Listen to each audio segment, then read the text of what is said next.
Good morning, students. Today's topic is a growing middle class. As I told you that French society has three estates, first, second and third estate. So now we are talking about the third estate.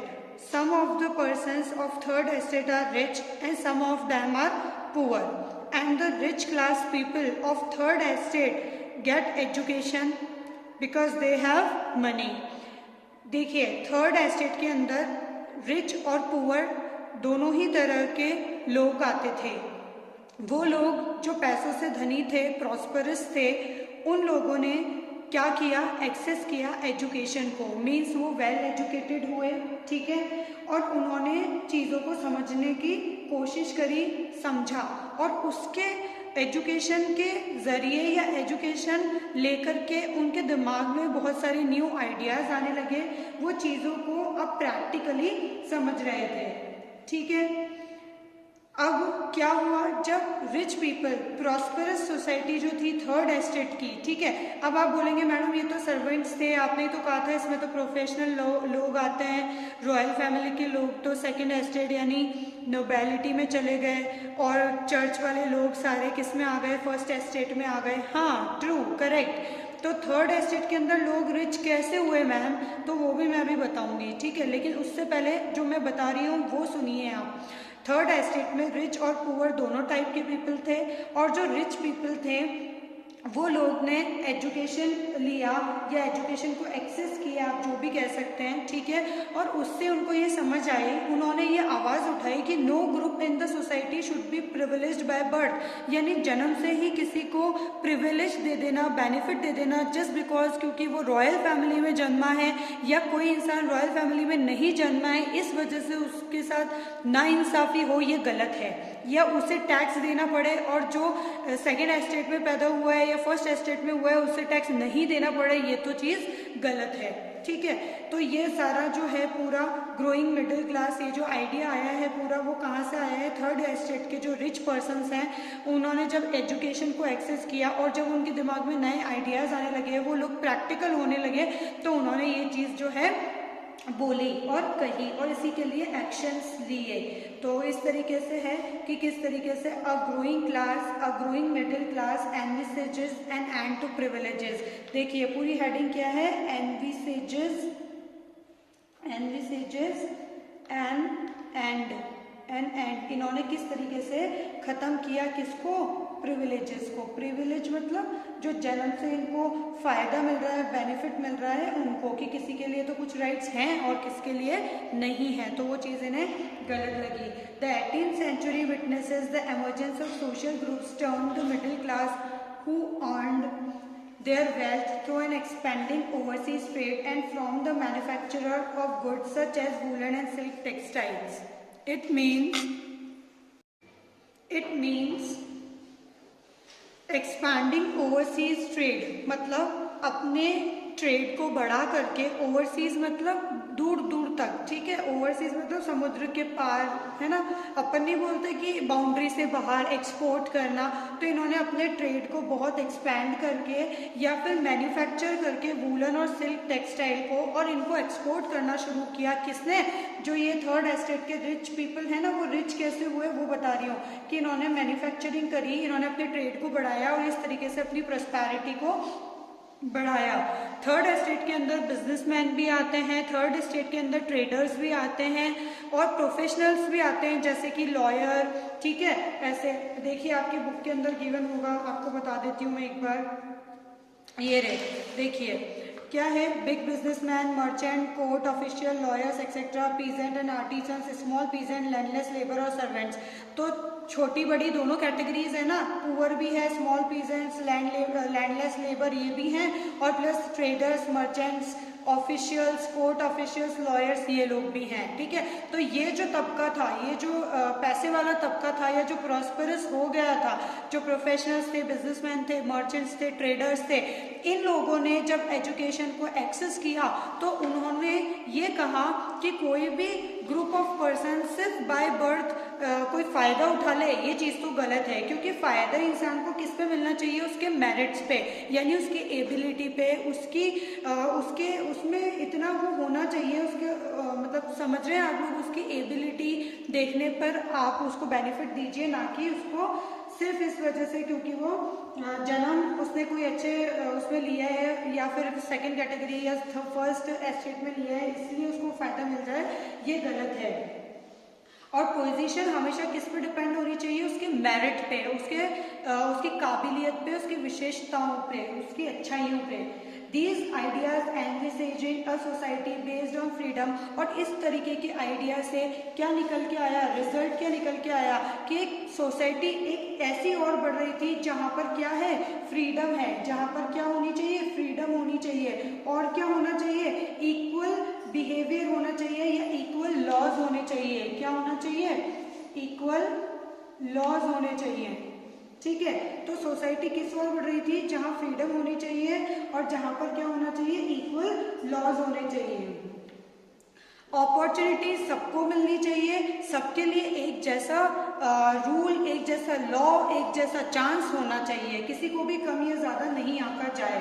तो इसके regarding ये जो पूरा idea था ये शुरू कहाँ से हुआ, थर्ड एस्टेट के रिच पीपल्स से। ठीक है, लेकिन इसके अंदर आपकी बुक में जो 3 फिलोसोफर्स के नाम दिए हुए हैं, मैं भी आपको यहाँ पर लिख करके बताऊंगी कौन कौन है, तो उनके बारे में हम जानेंगे। मेनली आपको 3 यहाँ पर दिए हुए हैं, आपके क्या फिलोसोफर्स दिए हुए हैं, उन्होंने क्या स्टेप्स लिए या उनका क्या योगदान रहा, क्या कॉन्ट्रीब्यूशन है, उसके बारे में हम बात करेंगे। जिनमें से पहले हैं जॉन लॉक। पहले हैं जॉन लॉक, इन्होंने एक बुक लिखी है, ठीक है, 2 ट्रीटीज ऑफ गवर्नमेंट। कौन सी बुक लिखी है, 2 ट्रीटीज ऑफ गवर्नमेंट। ठीक है, अब आपको इसमें याद क्या करना है कि 2 ट्रीटीज ऑफ गवर्नमेंट नाम की जो बुक है वो किसने लिखी है, जॉन लॉक ने लिखी है, आपको याद होना चाहिए। और इसके अंदर इन्होंने क्या बताया है वो ध्यान होना चाहिए। तो इसके अंदर क्या बताया है वो सुनिए। इसके अंदर पहले के टाइम पे राजाओं को भगवान माना जाता था, राजा ने जो कह दिया ऐसा माना जाता था कि वो भगवान ने कहा है। इट मीन्स राजा को क्या दर्जा दिया जाता था, भगवान का। ठीक है, लेकिन जॉन लॉक ने कहा कि राजा भी हमारी तरह एक इंसान ही है और उसको परमात्मा बना देना कहीं की समझदारी नहीं है, क्योंकि उनके अकॉर्डिंग अगर किसी इंसान को इतनी पावर दे दी जाए कि वो अपने आप को भगवान समझने लगे तो वो बहुत जल्दी क्या हो जाएगा, करप्ट हो जाएगा, बहुत जल्दी क्या हो जाएगा, खराब रास्ते पर चले जाएगा और उसका एक गलत डिसीजन प्रजा के लिए बहुत ही ज्यादा क्या होगा, डिस्ट्रॉय करने वाला होगा, खराब होगा। ठीक है, तो इन्होंने क्या किया, इन्होंने क्या कहा, क्या समझाया 2 ट्रीटीज ऑफ गवर्नमेंट के अंदर, to refute the doctrine of divine and absolute right. मतलब इन्होंने रिफ्यूज किया, इन्होंने मनाही करी। क्या मनाही करी, ये मना करते हैं, ये कहते हैं कि टू रिफ्यूट द डॉक्ट्राइन, ये इस मान्यता को नहीं मानते कि राजा जो है वो क्या है, भगवान है। वो ये कहते हैं कि आप रिप्रेजेंटेटिव बना सकते हैं, आप चुनिए अपने किसी पर्सन को जो आपको लगता है कि आपका ध्यान रख सकता है या आपका देश चला सकता है, पर इसका मतलब ये नहीं है कि आप उसको सारी की सारी पावर्स दे दें कि वो किसी के साथ भी कुछ भी गलत कर जाए। ठीक है, तो इनका मानना क्या है, इन्होंने कहा कि एब्सोल्यूट राइट नहीं देना चाहिए किसको, ऑफ द मोनार्क। यानी मोनार्क मतलब क्या होता है, राजा, king. In English it is known as king और इन हिंदी इट इज राजा। ठीक है, दूसरे जो मेन हमारे फिलोसोफर हैं उनकी क्या देन है, उनके बारे में पढ़ते हैं। दूसरे जो हमारे मेन फिलोसोफर हैं उनका नाम है जीन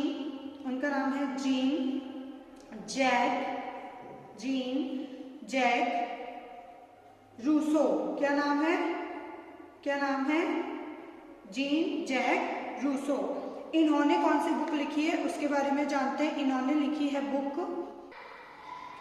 जीन जैक रूसो ने बुक लिखी है the social contract. The social contract के अंदर उन्होंने कहा है कि सबको इक्वल वोटिंग राइट्स होने चाहिए, क्योंकि इक्वल पॉलिटिकल राइट सभी का अधिकार होना चाहिए, किसी को वोट देने का अधिकार है और किसी को नहीं है, किसी को कम है और किसी को ज़्यादा है, ये चीज़ गलत है। सबको कैसे होना चाहिए कि सबका वोट कैसा होना चाहिए, इक्वल होना चाहिए और सबको वोट देने का अधिकार होना चाहिए। ये आइडिया दिया कौन से फिलोसोफर ने? Jean Jacques Rousseau. इन्हीं की देन है कि आज हमारे यहाँ पर कैसा है, यूनिवर्सल एडल्ट फ्रेंचाइज है और डेमोक्रेटिक हमारा नेशन है। पर अभी हम हमारे देश की बात नहीं कर रहे हैं, अभी हम कहाँ की बात कर रहे हैं? फ्रांस की। ठीक है, तो आप इधर उधर मत हो जाना। सबसे पहले जो हमने फिलोसोफर पढ़े हैं, जॉन लॉक, उन्होंने टू ट्रीटीज ऑफ गवर्नमेंट नाम की बुक लिखी है। आप बुक का नाम याद रखिएगा, किसने लिखी है वो याद रखिएगा।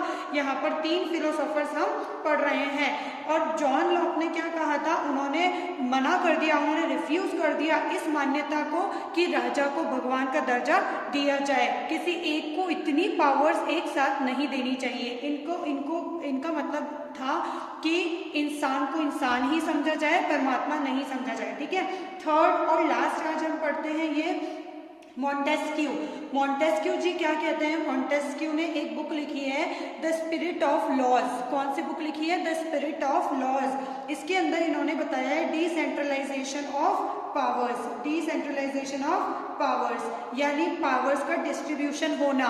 ये भी एक तरीके से वही बात बोल रहे हैं जो जॉन लॉक ने बोली है, लेकिन इनकी और इनकी बात में फर्क क्या है वो बताती हूँ। इनका कहने का ये तात्पर्य है कि जो पावर्स हैं वो जो सिर्फ और सिर्फ मोनार्क को दी गई है उसको एक हाथ में नहीं दे करके डिस्ट्रीब्यूट करना चाहिए अलग अलग लेवल्स पे। तब जो आज हमारे यहाँ पर ऑर्गन्स ऑफ गवर्नमेंट हैं, कौन सी? पहला ऑर्गन कौन सा है? लेजिस्लेटिव। कौन सा है? लेजिस्लेटिव। ठीक है, जो कि कानून बनाता है। दूसरा एग्जीक्यूटिव। क्या है? एग्जीक्यूटिव, जो कानून को एग्जीक्यूट करता है। और थर्ड कौन सा है? बताइए कौन सा है? याद है आपको? वीडियोस देखा है आपने मेरा? नहीं तो अब सुनिए, ज्यूरिसडिक्शन। ज्यूरिसडिक्शन, ठीक है, ज्यूरिसडिक्शन जो कि झगड़ों को सुलझाता है, जो हमारे संविधान को इंटरप्रेट करता है। ठीक है, तो ये प्रॉब्लम सॉल्विंग है, ये एग्जीक्यूट करने वाला और ये लेजिस्लेटिव है। तो तीनों एक दूसरे पे इंटरचेक रखते हैं तो गवर्नमेंट बराबर काम करती है। अदरवाइज अगर राजा ही क्या कर रहा है? कानून बना रहा है, राजा ही कानून चला रहा है और उसके टूटने पर अगर डिसीजन, फैसला, पनिशमेंट भी राजा ही दे रहा है और इतनी सारी पावर आपने एक ही इंसान को दे दी तो वो उसको करप्ट होने में टाइम नहीं लगेगा। ठीक है, तो ये गलत है। इसीलिए इसके खिलाफ मॉन्टेस्क्यू ने द स्पिरिट ऑफ लॉज के अंदर ये जो आइडिया है अपना दिया है। अब इन फिलोसोफर के आइडियाज से क्या हुआ मैडम? इन्होंने तो बोल दिया, नहीं, इनके बोलने से बहुत कुछ हुआ। इनके बोलने से जो कॉमन पीपल थी, these ideas are discussed in public. लोग इसके बारे में बात करने लगे, चर्चा करने लगे, समझने लगे, समझाने लगे। कहाँ पर? पब्लिक प्लेसेस पे, सैलून्स पे, कॉफी शॉप्स पे, चाय की थड़ी पे, लोग जहाँ पे मिलते, देश के बारे में अगर कुछ बात चलती और जो ये थर्ड एस्टेट के लोग हैं स्पेशली, वो लोग जरूर बात करते हैं कि हम ही क्यों टैक्स भरे, हमने ऐसा क्या बिगाड़ा है। हम देखिए, ये ऐसा कहना चाहते हैं कि हम अगर एजुकेटेड हो रहे हैं तो हमारे पास भी उतना ही दिमाग है, उतना ही समय है जितना कि फर्स्ट क्लास या सेकेंड क्लास यानी फर्स्ट एस्टेट और सेकेंड क्लास यानी सेकेंड एस्टेट के पीपल के पास है। और हम उनसे भी ज़्यादा योगदान देते हैं, उनसे भी ज़्यादा कंट्रीब्यूशन है हमारा, चाहे हमारी सर्विसेज हो, चाहे हमारा दिमाग हो, चाहे हमारे आइडियाज़ हो। तो फिर हम उनसे पिछड़े हुए क्यों रहे? क्यों हमारे को प्रिविलेज नहीं है और उनको प्रिविलेज है? तो इसके चलते लोगों में डिस्कशन होने लगी। और अब जो थर्ड एस्टेट है वो थर्ड एस्टेट क्या हो गई थी? समझदार हो गई थी। अब वो क्वेश्चन करने वाली थी अपने राजा से। ठीक है, लेकिन अभी राजा का क्या चल रहा था दिमाग में उसकी बात करते हैं। ये तो जो जनरल पब्लिक के बारे में मैंने आपको बता दिया। अब लुईस 16 वापस से बैक में चलते हैं, फ्लैशबैक में जाते हैं और याद करते हैं लुईस 16 ने अभी सिंहासन संभाला है, उनकी ट्रेजरी खत्म हो चुकी है, उनको अपना खर्चा चलाना है, डे टू डे एक्सपेंसेस, अपने महल का, अपने पैलेस का, और प्लस उनको दूसरे और खर्चे जैसे कि गवर्नमेंट ऑफिसेज हैं या फिर मिलिट्री है, उनके खर्चे भी गवर्नमेंट यानी लुईस 16 को चलाने हैं। तो अब वो उसकी प्लानिंग कर रहा है कि ये खर्चा वो कैसे उठाएंगे। तो उन्होंने सोचा है कि एक और टैक्स यानी फर्दर टैक्सेस इम्पोज करेंगे। और जैसा कि आप जानते हैं कि टैक्स ओनली थर्ड एस्टेट पे करती है, फर्स्ट और सेकंड एस्टेट पे नहीं करती है। और अगर अब लुईस 16 ने ये अनाउंस कर दिया कि फर्दर टैक्सेस भी पे करने हैं, तो थर्ड एस्टेट वाले इस बार चुप बैठेंगे नहीं। तो देखिए आगे क्या होने वाला है स्टोरी में, बहुत ही इंटरेस्टिंग स्टोरी होने वाली है। इधर जनता कुछ और सोच के बैठी है, राजा कुछ और सोच के बैठा है। अब क्या होने वाला है नेक्स्ट वीडियो में बात करते हैं। Thank you.